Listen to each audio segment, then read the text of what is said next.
మనకు కూడా సమయం లేదు. మనం ఇంకో సమీపంగానే ఉన్నాం. ఆ శిలువ మీద దొంగకి సమయం లేదని ఎలాగైతే క్రైస్తవ్యానికి మనం చెప్తా ఉన్నామో, అలాగే మనకి కూడా సమయం లేదు. సరే, ఆ సంగతి నేను తర్వాత చెప్తాను. ముందుగా కొన్ని మాటలు చెప్తాను. కొన్ని పదాలు తెలుగులో మనకి తర్జుమాలో కొన్ని మిస్టేక్స్ పడ్డాయి, కానీ హీబ్రూ లాంగ్వేజ్లోకి వెళ్ళి ఈ మాటలు కానీ ధ్యానిస్తే సరైన ఖచ్చితమైన అర్థాలు మనకు దొరుకుతాయి. యేసు ప్రభువు ఒక మాట అన్నాడు. లూకాసు వార్త 23:43లో నిత్యముగా అనే మాట ఉపయోగించాడు. నిశ్చయముగా అంటే అర్థము ఖచ్చితంగా, ఖచ్చితంగా, అందులో ఏ డోకా లేదు, నో డౌట్. విచిత్రంగా రాయబడింది ఏంటి తెలుసా? హిబ్రూ లాంగ్వేజ్ అనేది, అరామిక్ హిబ్రూ లాంగ్వేజ్ ఏదైతే ఉన్నాయో ఇవి రివర్స్లో రాయబడతాయి. మీరు కావాలంటే చూడండి కదా. మనం తెలుగులో లెఫ్ట్ నుంచి రైట్ సైడ్ రాస్తాం కదా లాంగ్వేజ్, కానీ ఈ లాంగ్వేజ్ మాత్రము లెఫ్ట్ నుంచి రైట్ ఉంటుంది. అర్థమవుతుందా? వ్యర్థమైపోతుందా? అఫ్ కోర్స్ ఇంగ్లీష్లో మీనింగ్ కూడా రివర్స్లో ఉంటుంది. మీరు చూడండి.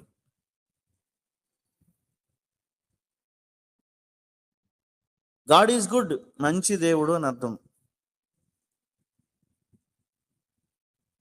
అలా కొన్ని రివర్స్లో మీనింగ్ వస్తాయి. అలాగే హెబ్రూ లాంగ్వేజ్లో కూడా లూకాసు వార్త 23:43 అందుకు ఆయన వానితో, నేడు నీవు నాతో కూడా పరదేశంలో ఉందని నిశ్చయముగా నీతో చెప్పుచున్నాను. నేను నిశ్చయముగా చెప్పాడు, ఖచ్చితంగా చెప్పాడు. ఇంకో మాటలు చెప్పాలంటే దీనికి అర్థం ఏంటంటే, నిశ్చయముగా అనే మాటకి హిబ్రూ లాంగ్వేజ్లో వాళ్ళు వాడే పదం ఏంటి తెలుసా? ఆమెన్. దేవునికి స్తోత్రం. ఆమెన్ అంటే మీరు కూడా ఆమెన్ అనాలా? అర్థమైందా? అదేంటారు బాబు, ప్రార్థనకు ముందు ఆమెన్ అనేస్తున్నావేంటి? ప్రార్థనకు తర్వాత కదా మనం ఆమెన్ అంటాం. కానీ దేవుడు ఇక్కడ ముందే ఆమెన్ అన్నాడు. నిశ్చయముగా ఈరోజు నువ్వు నాతో పాటు ఉంటావు అన్నాడు. ఈరోజే నిశ్చయముగా ఖచ్చితంగా నువ్వు నాతో పాటు ఉంటావు పరలోక రాజ్యం అనగా పరదేశంలో అన్నాడు. నిశ్చయముగా అనే మాట అర్థం ఏంటి తెలుసా? నిశ్చయముగా అనే మాటకు అర్థం ఏంటి? లూకాసు వార్త 1వ అధ్యాయంలో చాలాసార్లు కొత్త నిబంధనలో ఈ మాట ప్రభు పలికాడు. నిశ్చయముగా అనే మాట ఉపయోగించాడు. లూక్స్ గాస్పల్ చాప్టర్ 1, లూకాసు వార్త 1:37 నిశ్చయముగా అన్నాడంటే అర్థం ఏంటి?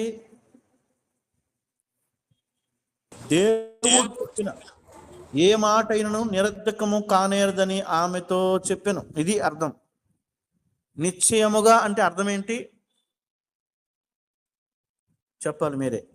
దేవుడు చెప్పిన ఏ మాట అయినను నిరర్ధకము కాదు. ఇప్పుడు యేసుక్రీస్తు వారు ఆ దొంగతో ఏం చెప్పాడు? నేడు నీవు నాతో కూడా పరదేశంలో ఉంటావు, అది నిశ్చయము. దేవుడు చెప్పిన మాట చాలా ఖచ్చితమైంది. నేను అంటాను, నిశ్చయముగా అంత ఖచ్చితంగా దేవుడు అతనితో చెప్పడానికి ఏమండి, నిశ్చయముగా అంత ఖచ్చితంగా ఆయన బాండ్ పేపర్ రాగా ఆ మాట పలికాడంటే అర్థం ఏంటంటే, అతనిలో ఎలా కలిగింది మార్పు? అసలు దొంగ కదా, దొంగలు మారుతారా? మారాడు కదా. మరి దేవుని మాటలకి, దేవుడు చేసిన త్యాగానికి. సరే, యేసుప్రభు ఏమైనా ఒక్క మాట అయినా అక్కడ సువార్త చెప్పాడా? విచిత్రం చూడండి, యేసుప్రభు ఒక్క మాట కూడా పలకలేదు. ఆయన బాధపడుతున్నాడు, మూలుగుతున్నాడు. అఫ్కోర్స్ శరీరంతో ఉన్నాడు కాబట్టి బాధ కలుగుతుంది. ఇదంతా చూసినటువంటి దొంగలో అద్భుతమైన మార్పు కలిగింది. ఒక్క మాట పలకలేదు, కానీ ఆ దొంగ రక్షణ పొందాడు. దేవునికి స్తోత్రం.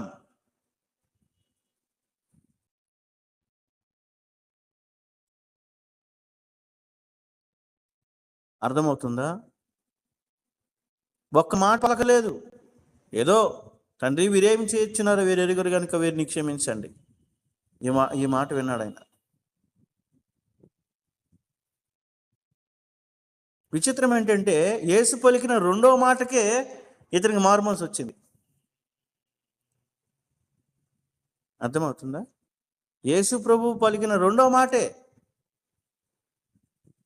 మొదటి మాటేమో క్షమిస్తే దేవుడిని అర్థమైపోతుంది. ఒకటి ఈ దొంగ అబ్జర్వ్ చేసింది ఏంటంటే యేసయ్య మాటలు అబ్జర్వ్ చేశాడు. దేవునికి స్తోత్రం. ఈరోజు దేవుని మాటలు అబ్జర్వ్ చేయాలి మనం. నిజంగా ఆ సిలువలో ఈ దొంగ అనుకుంటాడు, ఇతను ఎంత వేదనలో ఉన్నాడు, ఇతన్ని ఎంత హింసిస్తున్నారు, ఏమండి ఎంత బాధ పెడుతున్నారు, ఇతనికి క్షమించే మనసు ఎలా వచ్చింది అసలు నాకు అర్థం కావట్లేదు.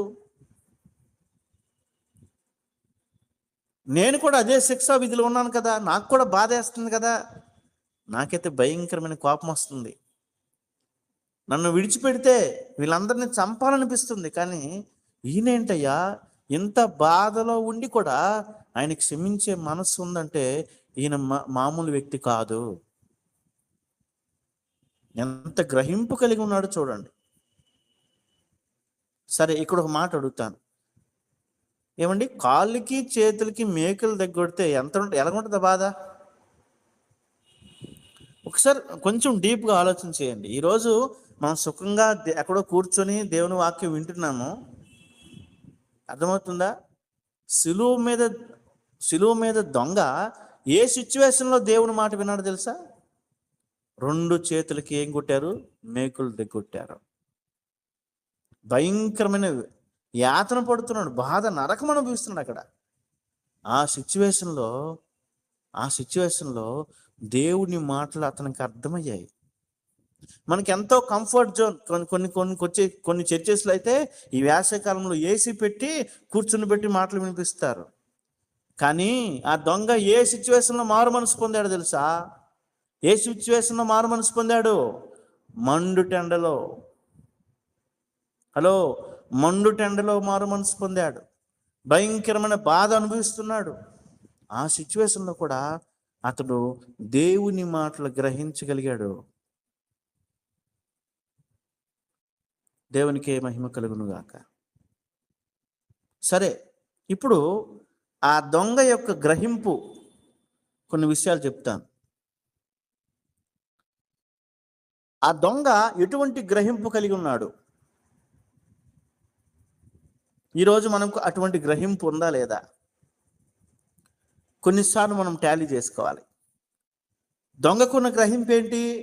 చదువుదాం. లూకా సువార్త 23:40 వచనం. అయితే చదవండి. అయితే రెండో వాడు వానిని గద్దించి, నీవు అదే శిక్షా విధిలో ఉన్నావు గనుక దేవునికి భయపడవా? మనకైతే చాలు. ఎంత అద్భుతమైన మాట అంటే, ఈయన గ్రహింపు ఎలా ఉందో చూడండి ఒకసారి. ఆ మాటలో అర్థమైపోతుంది. అయితే రెండవ వాడు వానిని గద్దించి, ఎవరిని? ఇంకొక దొంగ ఉన్నాడే, వాడు దూషిస్తున్నాడు యేసుప్రభుని. నువ్వు క్రీస్తువు కదా, నువ్వు రక్షించుకో, మమ్మల్ని కూడా రక్షించు, నువ్వు దేవుడు అయితే కిందకి దిగిపో అని ఎటకారంగా మాట్లాడుతుంటే వాడు గద్దించారట. ఎంత గ్రహింపండి!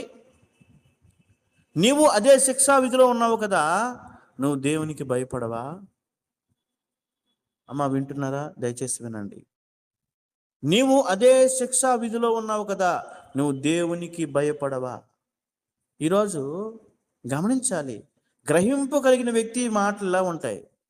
నీవు నేను అదే శిక్షా విధిలో ఉన్నాం కదా. అంటే ఈ దొంగ గ్రహింపు మొట్టమొదట శిక్ష ఉంది, తప్పు చేసేవాడికి శిక్ష ఉందని గ్రహించగలిగినాడు. అర్థమవుతుందా? అందుకే అంటాడు, నీవు అదే శిక్షా విధిలో ఉన్నావు కదా, నీవు కూడా అదే పనిష్మెంట్లో ఉన్నావు కదా. నీకు అసలు భయం లేకపోవడం ఏంటి? దేవుణ్ణి దూషిస్తున్నావేంటి? చాలామంది ఈరోజు యేసుప్రభువుని దూషిస్తున్నారు కదా. వాళ్ళు ఎందుకు అలా దూషిస్తారు తెలుసా? భయము లేదు, గుడ్డివారు, తెలీదు. అలా దూషించిన ఒక దొంగ ఇంకొక దొంగ చెప్తున్నాడు, అయ్యా గద్దించాడు వాడిని. రెండో వాడిని మొదటి వాడు ఏం చేశాడు? గద్దించి, నీవు కూడా అదే శిక్షా విధిలో ఉన్నావు, నువ్వు కూడా అదే బాధ అనుభవిస్తున్నావు, అసలు నీకు భయం లేకపోవడం ఏంటి అంటే అర్థమవుతుందా? ఈ దొంగకి శిక్షా విధి ఉంది. అర్థమవుతుందా మీకు? శిక్ష ఉంది, శిక్ష ఉంది, శిక్ష ఉంది అని గ్రహిస్తున్నాడు. మరణ శిక్ష ఉంది, పాపానికి శిక్ష ఉంది అని గ్రహింపు వచ్చేసింది అది మనోడికి. ఇంకొకటి కూడా తర్వాత అర్థమైంది, ఇక్కడేమో శిక్షా విధి అని రాయబడింది, బైబిల్ రాయబడింది. యేసు క్రీస్తునందున్న వారికి ఏ శిక్షా విధి లేదు. అంటే స్టార్టింగ్లోనే అర్థమవుతుంది అతనికి, ఇతడు శిక్ష అంటే నువ్వు కూడా అదే బాధలు ఉన్నావు కదా, నీకు అర్థం కాదా? మనం కూడా అదే బాధ అనుభవిస్తున్నాం కదా, అలా దూషించొచ్చా, అలా మాట్లాడొచ్చా అన్నట్లు గద్దిస్తున్నాడు. అంటే ఈయనకి అర్థమైంది ఏంటంటే మనిషి చేసిన పాపములకు శిక్ష ఉంది.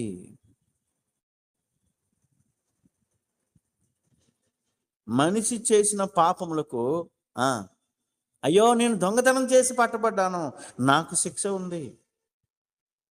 ఒకసారి గమనించండి, అతడు దొంగతనం చేసి పట్టబడ్డాడు, అక్కడ సిలువ వేశారు. మరి మరణించిన తర్వాత ఇంకొక శిక్ష ఉందో తెలీదా? అయ్యో నేను దొంగతనం చేసి నేను పట్టబడితే నాకు సిలువ వేశారే, ఇలాగే సిలువలో చనిపోతే మరణ శిక్ష ఉంది కదా, నరకం అనేది ఒక శిక్ష ఉంది కదండి. అర్థమైందా మీకు? యేసుక్రీస్తు వారు ఆ మరణ శిక్ష నుండి, ఆ పాపపు శిక్ష నుండి, ఆ పాపపు యొక్క పరిస్థితి నుండి తప్పించడానికి, నిన్ను నన్ను రక్షించడానికి లోకానికి వచ్చారు. ఈ వ్యక్తి, ఈ దొంగ, ఈ రెండవ దొంగ ఏం గ్రహించాడు తెలుసా? శిక్షా విధి ఉంది అని గ్రహించాడు.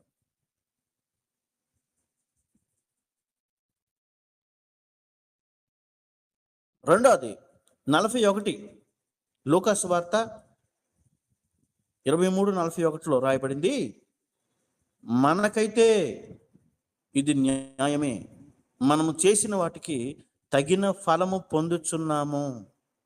రెండవది ఏం గ్రహించారు తెలుసా? మనము చేసిన వాటికి తగిన ఫలము.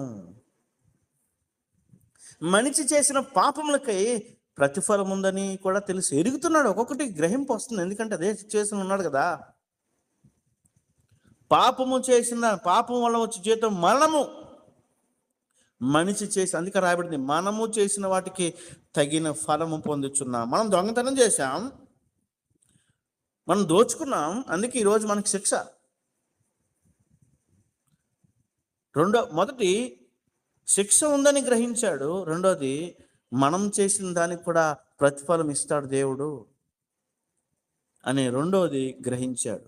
మూడోది ఏం గ్రహించాడు తెలుసా? ఈయనలో ఏ తప్పిదమును లేదను. అదే వచనంలో రాయబడింది, మనము చేసిన వాటికైతే తగిన ఫలం పొందుచున్నాము కానీ ఈయన ఏ తప్పిదము చేయలేదు. మూడో గ్రహింపు ఏంటి తెలుసా? యేసు ప్రభువు పాపము లేని దేవుడు, దోషము లేనటువంటి వాడు. అదేనండి మూడవ గ్రహింపు. ఆయనలో ఏ తప్పు లేదు.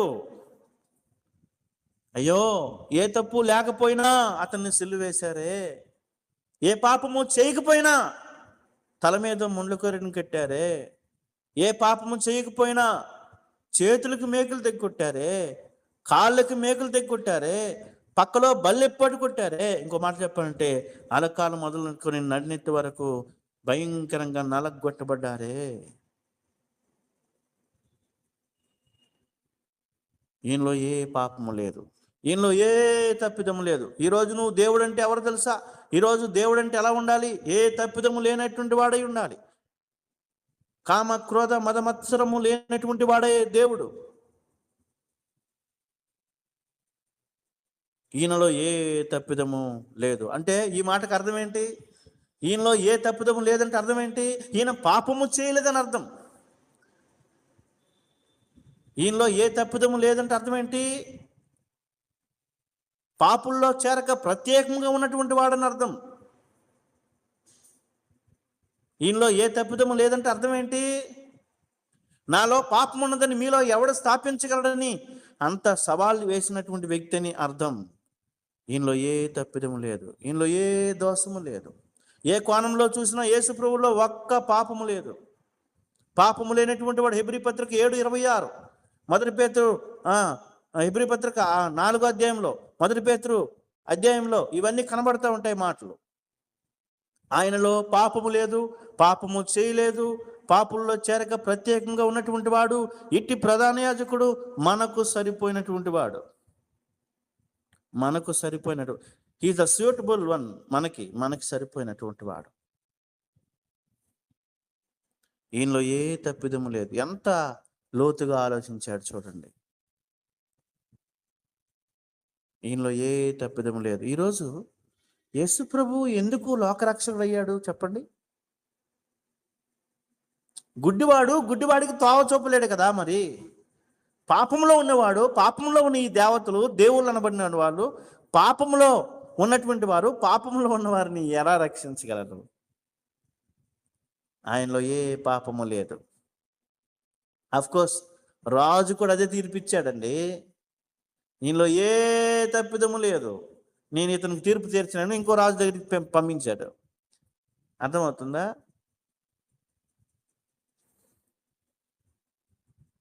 ప్రియమైన సహోదరుడా, నీవు నేను కలిగిన ఈ దేవుడు, ఈయన తప్పిదము లేనటువంటి వాడు.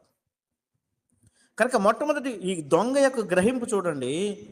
మొట్టమొదటి గ్రహింపు ఏంటంటే, మనము కూడా అదే శిక్షా విధిలో ఉన్నాం కదా.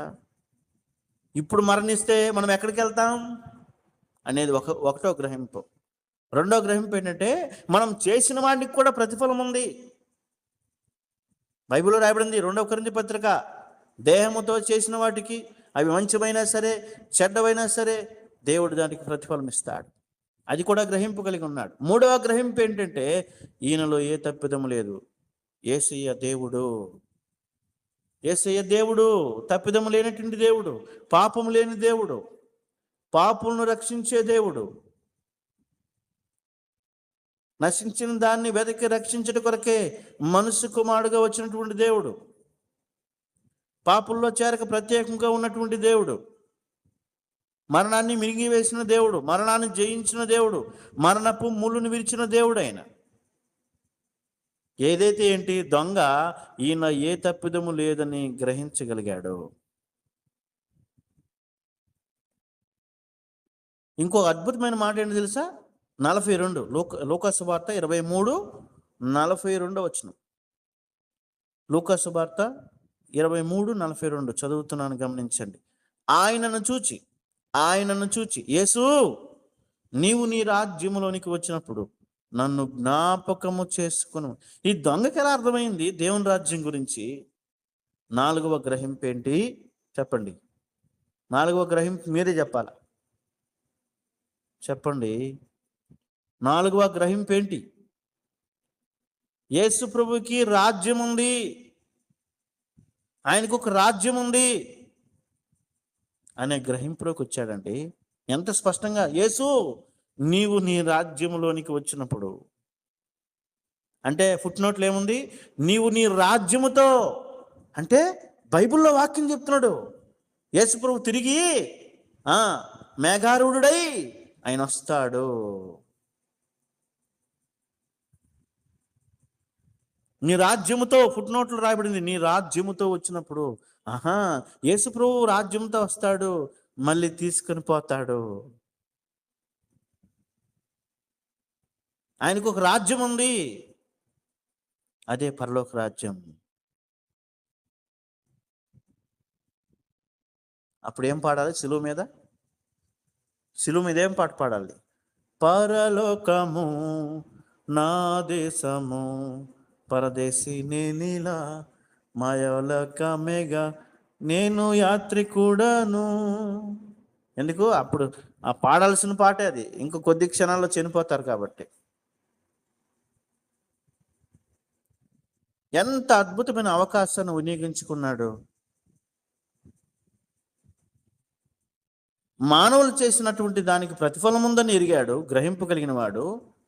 శిక్షా విధి ఉంది, పాపం పాపం వలన వచ్చి జీతం మరణమనే శిక్ష ఉందని ఎరిగాడు. మూడవది, యేసు ప్రభులు ఈయనలో ఏ తప్పిదము లేదని గ్రహించాడు. నాలుగవది, ఆయనకి రాజ్యం ఉందని. యేసు ప్రభువుకి ఒక రాజ్యం ఉంది, అదే పరలోక రాజ్యం. ఆ రాజ్యంలో ఉండాలని ఆశపడ్డాడు.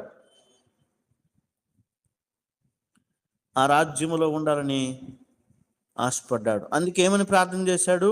నన్ను జ్ఞాపకము చేసుకునమనెను. ప్రార్థన కూడా చేశాడండి. చెప్పండి, దొంగ చేసిన ప్రార్థన ఎంత ఎంత ప్రార్థన అది? దొంగ చేసిన ప్రార్థన ఎన్ని ముక్కలు? ఒకే పాయింటే, నన్ను జ్ఞాపకం చేసుకో ప్రభువా, నన్ను జ్ఞాపకం చేసుకో. మీరు అనుకోవచ్చు, ఇది కూడా ఒక ప్రార్థనేనా? అవును, ప్రార్థనే. నిండు మనసుతో, కన్నీరుతో, దుఃఖముతో, పశ్చాత్తాపంతో చేసిన ప్రార్థన పవర్ఫుల్ ప్రేయర్. శిలువ మీద ప్రార్థన ఉంది, అర్థమవుతుందా? శిలువ మీద వాక్యం ఉంది, శిలువ మీద గద్దింపు ఉంది. ఇవన్నీ శిలువ మీద జరిగినవే. అంటే భూమికి ఆకాశానికి మధ్యలో కూడా దేవుడు తన కార్యాన్ని నిరూపించుకున్నాడు. ఎంత గొప్ప దేవుడు! ఇంకొకటి ఈయన అన్నాడు, ఎవరు? ఈ శిలువ మీద దొంగ అన్నాడు, సమయము లేదని గ్రహించాడు. సమయము లేదని గ్రహించాడండి.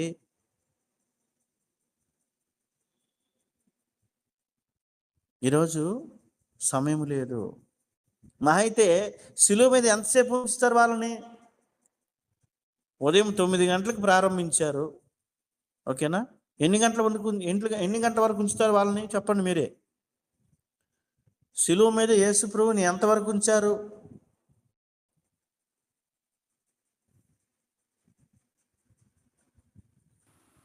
అదేంటి? సాయంకాలం, మహా అయితే చీకటి అయినంత వరకు.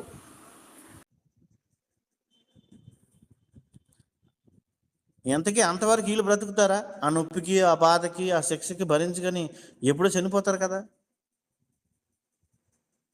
అంటే వాళ్ళకి సమయం ఉందా లేదా? అంటే వాళ్ళ షార్ట్ పీరియడ్లో, తక్కువ సమయంలో మంచి నిర్ణయం తీసుకున్నారు. దేవునికి స్తోత్రం. ఈరోజు నీకు ఇవ్వబడిన సమయం కూడా, నీకు కూడా సమయం లేదు. నువ్వు సమయం అనుకుంటున్నావేమో, నీకు సమయం ఉంది, ఇంకా నేను మారు మనసు పొందుతాను, ఇంకా బోల్డ్ సమయం ఉందిలే. బైబిల్ ఏం చెప్తుంది తెలుసా? నువ్వు ఎప్పుడు పోతావో నీకే తెలియదు. కొంచెం రూడ్గా చెప్పాలంటే, ఎప్పుడు పోతావో నీకే తెలియదు. నేను ఎప్పుడు పోతానో నాకే తెలియదు. రేపేమి సంభవించినో నీకు నాకు తెలియదు.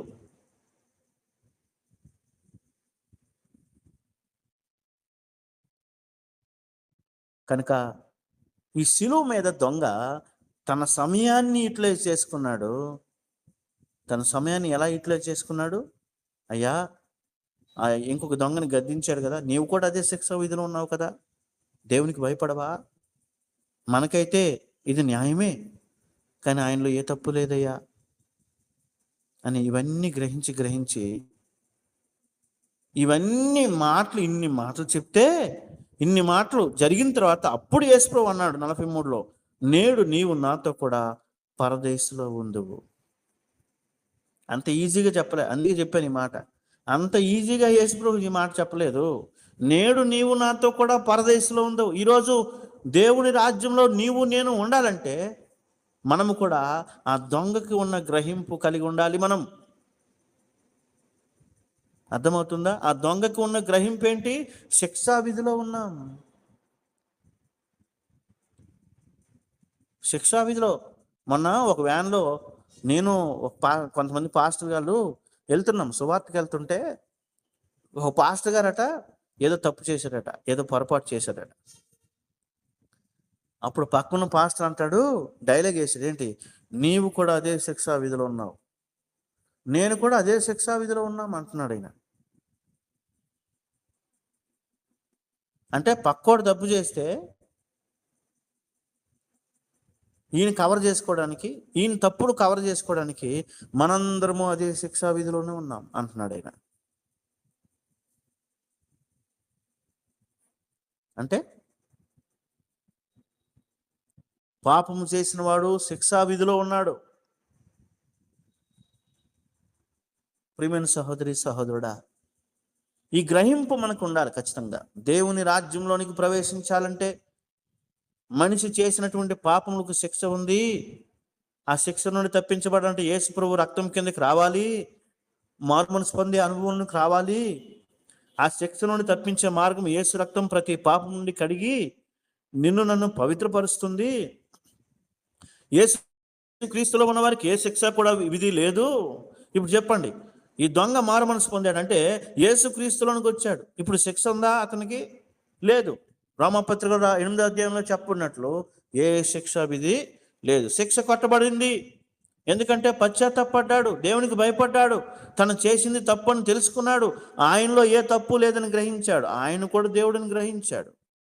అప్పుడు ప్రార్థన చేశాడు. అంత అయిపోయిన తర్వాత అప్పుడు యేసు నీవు నీ రాజ్యంతో వచ్చినప్పుడు నన్ను జ్ఞాపకం చేసుకున్నాను, అప్పుడు ప్రార్థన చేశాడు. అప్పుడే కదా దేవుడు చెప్పాడు, నీవు నాతో కూడా పరదేశంలో ఉంటావు. ఇప్పుడు యేసుప్రభు చెప్పిన మాట ఏంటంటే, నేడు నీవు నాతో కూడా. ఈ 3 మాటలు చెప్తాను, గమనించండి. నేడు నీవు నాతో కూడా పరదేశంలో ఉండువు. ఎప్పుడన్నాడు ప్రభు? చెప్పండి. నేడు అనే మాట ఉపయోగించాడు. దయచేసి నా మాట అర్థం చేసుకోండి. నేడు అనే మాట ఎందుకు అన్నాడు? నేను మళ్ళీ నేను రాజ్యంతో వస్తాను కదా అని ఎందుకు చెప్పలేదు? నేడు అనే మాట ఎందుకు ఉపయోగించాడు? పశ్చాత్తాపంలో ఉన్న శక్తి అదే. మరి హలో, ఒక వ్యక్తి నిజంగా పశ్చాత్తాపడి దేవుని పాదాలు పట్టుకుని ఏడిస్తే రేపు నేను క్షమిస్తానులే అని చెప్పడు. ఇప్పుడే క్షమాపణ పొందుతావు, ఇప్పుడే, ఈ క్షణమే. అది అందులో ఉన్న మాట అర్థం. నేడు అనే మాట ఎందుకన్నాడు తెలుసా? ఆయనలో నిజమైన పశ్చాత్తాపం ఉంది. ఈరోజే, నేడే. బైబిల్లో చెప్తుంది కదా, బైబిల్ కూడా ఇదే మాట అంటుంది కదా, నేడే రక్షణ దినం. కొంతమంది వాయిదాలు వేస్తారు, వాయిదాలు వేస్తారండి. నపుంసకుడు, అపోస్తలుల కార్యం 8వ అధ్యాయం చదవండి. నపుంసకుడు రథం మీద ఉండి వాక్యం చదువుతుంటే ఫిలిప్పీలో దాని అర్థం చెప్తే మారుమనసు పొంది, ఇగో నీళ్ళు ఇక్కడే ఉన్నాయి, ఆటంకం ఏంటి అన్నాడు. వెంటనే తీసుకున్నాడు. చూడండి, నువ్వెప్పుడు వాయిదాలు వేయొద్దు.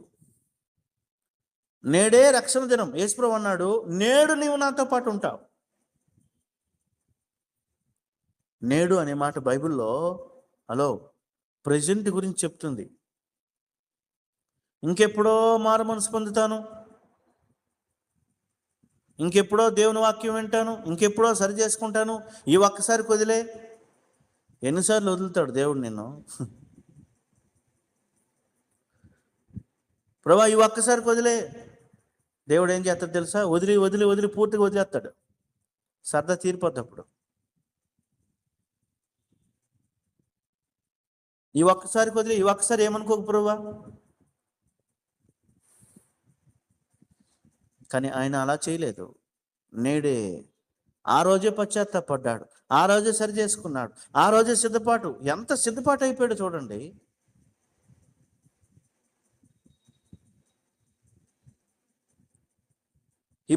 హిబ్రూ లాంగ్వేజ్లో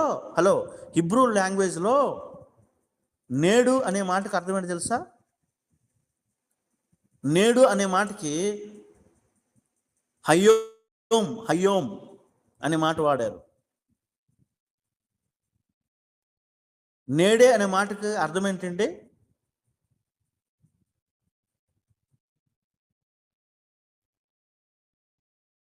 వెంటనే. రక్షణ అనేది తక్షణమే, వెంటనే. దొరుకుతుంది.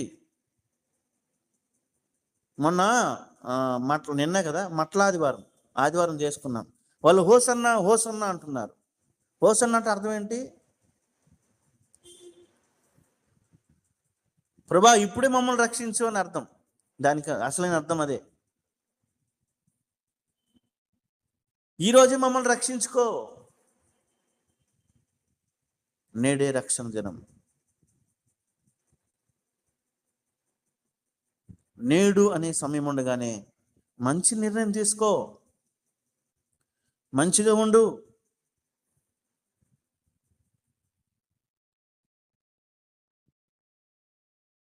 ఎందుకంటే రేపు నీది కాదు కదా. కనుక మొట్టమొదటి నేడు అనే మాట ఉపయోగించాడు. రెండోది నేడు నీవు నాతో, ఆ మాట గమనించండి. నీవు నాతో కూడా. నాతో అనే మాటకి హిబ్రూ లాంగ్వేజ్ ఇత్తి అని దాన్ని ఉపయోగించారు. ఇత్తి అంటే అర్థం ఏంటి? నాతో పాటు నువ్వు పరలోకంలో వస్తావంటే అర్థం ఏంటి? పరలోకం వెళ్ళటమే కాదు, అక్కడ దేవునితో ఉండే భాగ్యం. కేవలం పరలోకం చూస్తాను. చాలామందికి విచిత్రమైన తెలుసా, పరలోకంలో బంగారు వీధులు ఉంటాయిరా.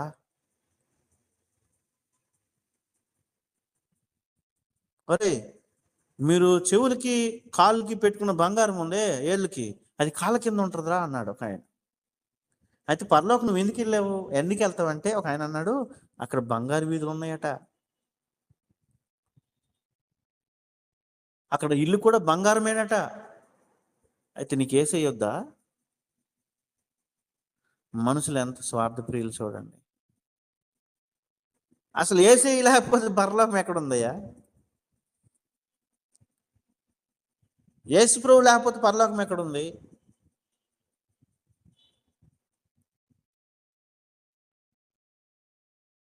ఈ దొంగతో యేసు ప్రభు చెప్పిన మాట ఏంటంటే, నేడు నీవు నాతో పాటు పరదేశంలో ఉంటావు. నాతో పాటు అంటే పరలోక రాజ్యం అనేది దేవునితో సహవాసం. నీవు నాతో పాటు ఉంటావు, నేను నీతో పాటు ఉంటాను. అక్కడ నీకు బాధ ఉండదు, దుఃఖం ఉండదు, కన్నీరు ఉండదు. ఎందుకు? నేనుంటే నీకు అవేమి ఉండవు. ఇంకా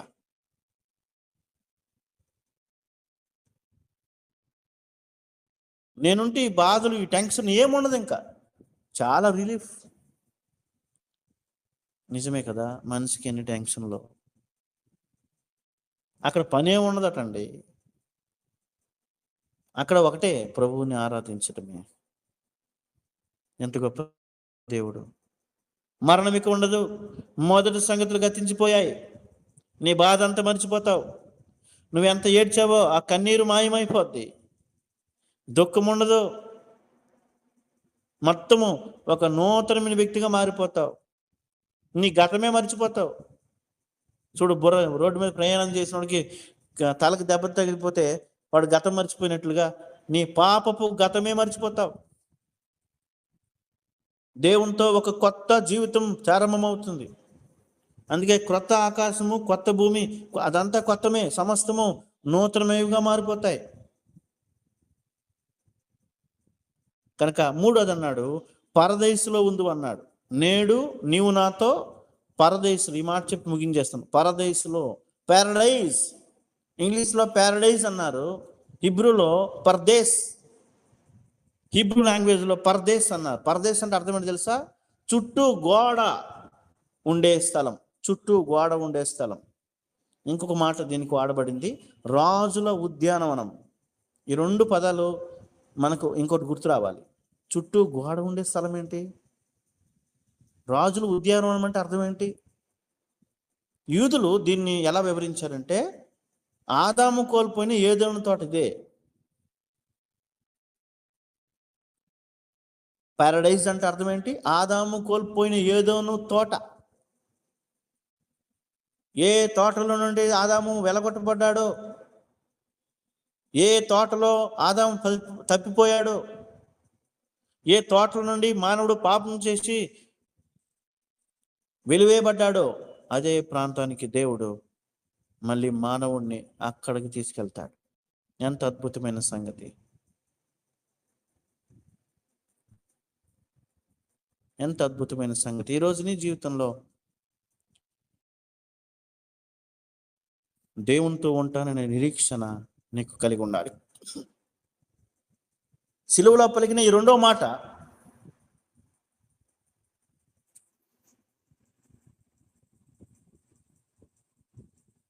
సిలువలో పలికిన ఈ రెండవ మాట దేనికి సూచనగా ఉందంటే, దేవుని రాజ్యంలో ఉంటాననే నిరీక్షణ.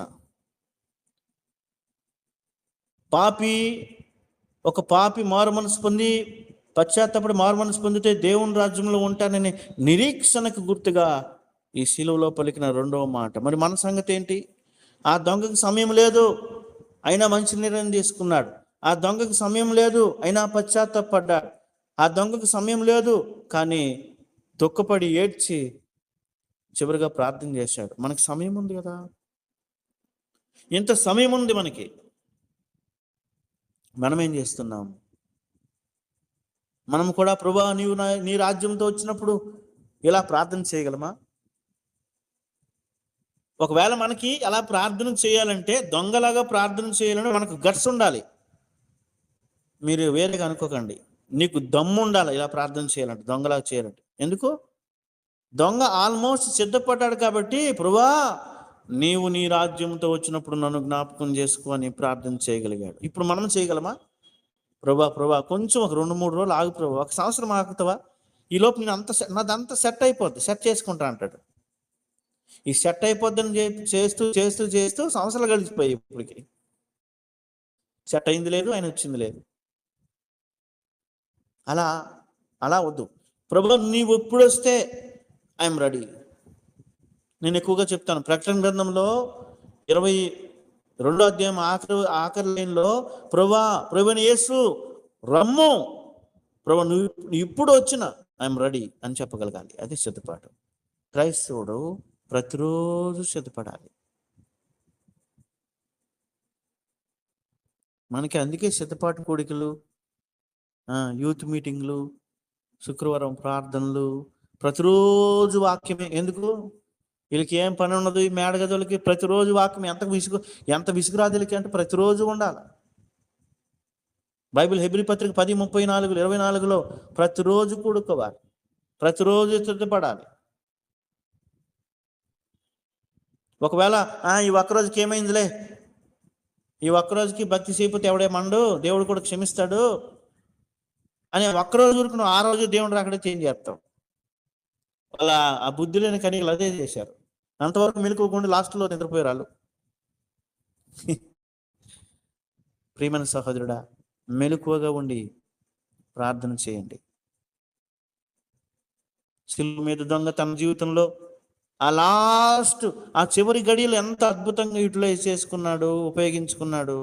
ఎంత అద్భుతంగా బాప్తిసం లేకుండా దేవుని రాజ్యం కొట్టేశాడు.